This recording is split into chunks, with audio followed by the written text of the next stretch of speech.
बिस्मिल्लाहिर्रहमानिर्रहीम। अस्सलामु अलैकुम। दोस्तों, कहते हैं महमूद गज़नवी का दौर था।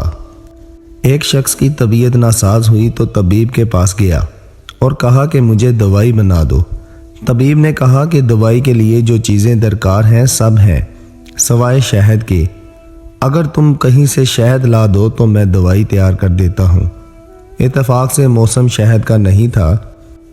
दोस्तों, आप सबसे गुजारिश है, अगर वीडियो अच्छी लगे तो वीडियो को लाइक और शेयर ज़रूर करें, चैनल को सब्सक्राइब करें और बेल आइकॉन के बटन को दबाएं ताकि हर आने वाली वीडियो आप तक पहुंच सके।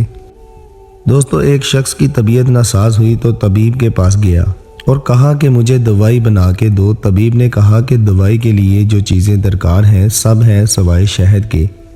तुम अगर कहीं से शहद ला दो तो मैं दवाई तैयार कर देता हूँ। इत्तेफाक से शहद का मौसम नहीं था। इस शख्स ने हकीम से एक डब्बा लिया और चला गया। लोगों के दरवाजे खटखटाने लगा मगर हर जगह मायूसी हुई।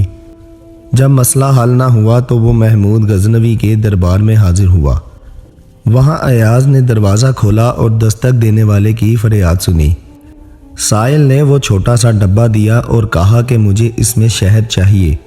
अयाज ने कहा, आप तशरीफ़ रखें, मैं बादशाह से पूछ के बताता हूँ। अयाज वो डब्बा लेकर बादशाह के सामने हाजिर हुआ और अर्ज़ की कि बादशाह सलामत, एक साइल को शहद की ज़रूरत है। बादशाह ने वो डब्बा पकड़ा और साइड पर रख दिया। अयाज को कहा कि 3 बड़े डब्बे शहद के उठाकर इसको दे दिए जाए। अयाज ने कहा, हजूर, इसको तो थोड़ा सा शहद चाहिए, आप 3 डब्बे क्यों दे रहे हैं? बादशाह ने अयाज से कहा, अयाज वो मजदूर आदमी है, इसने अपनी हैसियत के मुताबिक मांगा है। हम बादशाह हैं, हम अपनी हैसियत के मुताबिक देंगे।